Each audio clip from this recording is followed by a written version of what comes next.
We're continually being bombarded with news about what's happening in global markets, and there are many theories as to what the drivers are of those markets. So in this video, we're going to concentrate on leading indicators, which at least give us some idea of what's going to happen in equity markets in the future. Now, if you do want to learn about investing, why not join our PensionCraft community? It costs just $10 a month, and you'll find a link in the description below me and above me. So now let's look at those leading indicators for equity in a bit more detail. This is not a recommendation. If you want advice tailored to your specific circumstances, seek independent financial advice. So let's start off with this perfect predictor I've discovered, which tells you exactly what stock markets are going to do 1 year in the future. Well, of course, there's no such thing.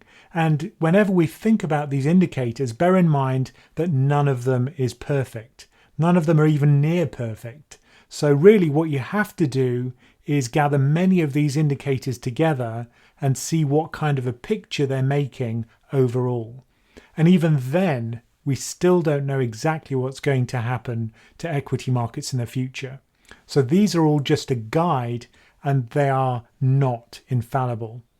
Probably one of the most important things to look at is valuation. In other words, you compare the price of an index with the profit which it generates. And you can either average the profits over a decade, in which case you get the CAPE measure, or Robert Shiller's cyclically adjusted price to earnings ratio, or you can just look at the earnings over the previous year, which is here denoted PE1. But unsurprisingly, when equities are very expensive based on this measure, which is when we find ourselves on the right-hand side of this graph, then the 10-year returns following that very high valuation tend to be low. And when valuations are low, in other words, equities are cheap by these measures, then usually the 10-year return following that low valuation tends to be much higher. But notice there's huge variation in these returns. So again, this is a far from perfect predictor. But what I've found is that when people are telling you that valuation doesn't matter anymore, that's usually a fairly good signal that valuation matters more than ever. And at the moment,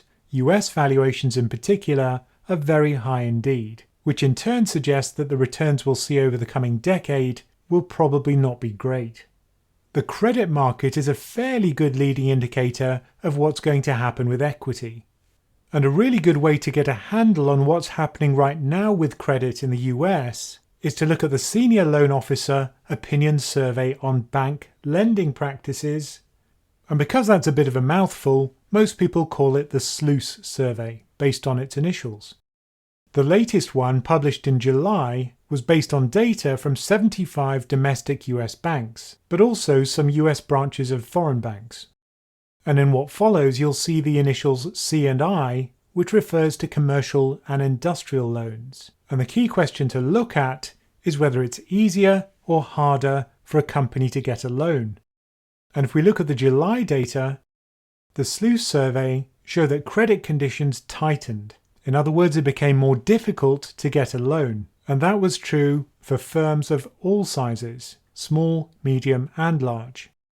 The respondents also said there was weaker demand for those loans. Presumably, if the goods and services of a company are in lower demand, then a company will cut back on its loans because it no longer needs new loans, and it probably wants to avoid taking on too much new borrowing. What was also quite unusual in the July survey was that every sector showed tightening. That includes commercial real estate, but also consumer loans and real estate. So clearly banks are concerned that the rate of defaults is about to increase, which, given what's going on in the economy, is completely understandable.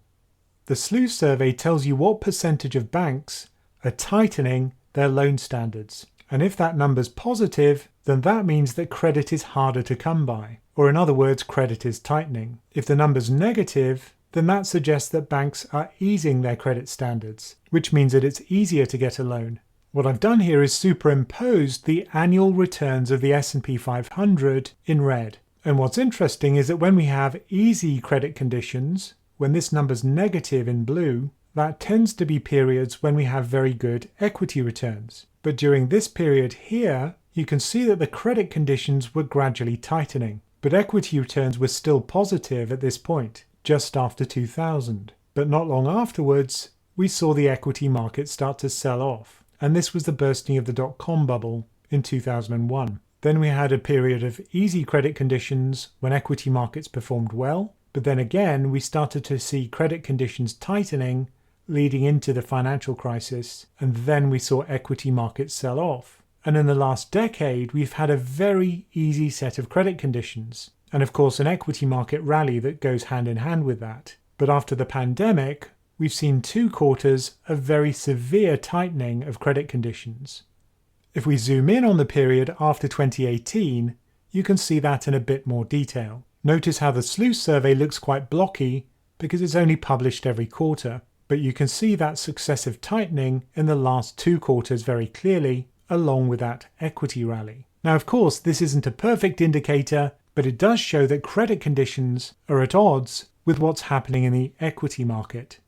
And this is already starting to have an effect on US corporate bankruptcies. So if we look at the largest companies, which have more than $1 billion in liabilities, you can see that 2020 started slow, but then it went above the defaults in 2002, and then it broke through the default rate in 2009. So what we're already seeing, despite intervention by the Fed, is a very rapid pickup in defaults for large companies. And that's probably going to get worse before it gets better.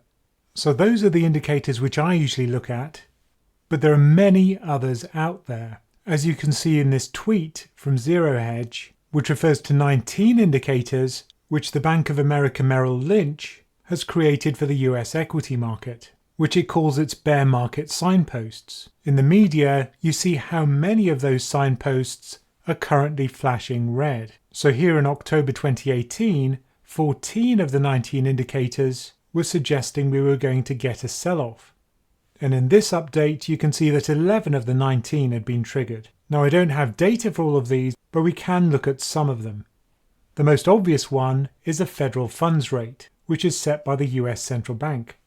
And the indicator here is that when the federal funds rate goes 0.75% above its lowest point in the previous business cycle, which I've marked with this dashed red line, that's the bear market indicator. However, that one's unlikely to flash red anytime soon. As Fed Chair Jerome Powell said, we're not even thinking about raising rates, and that'll remain true while US unemployment remains so high. Another easy indicator is to look at the 12 and 24-month returns on the S&P 500.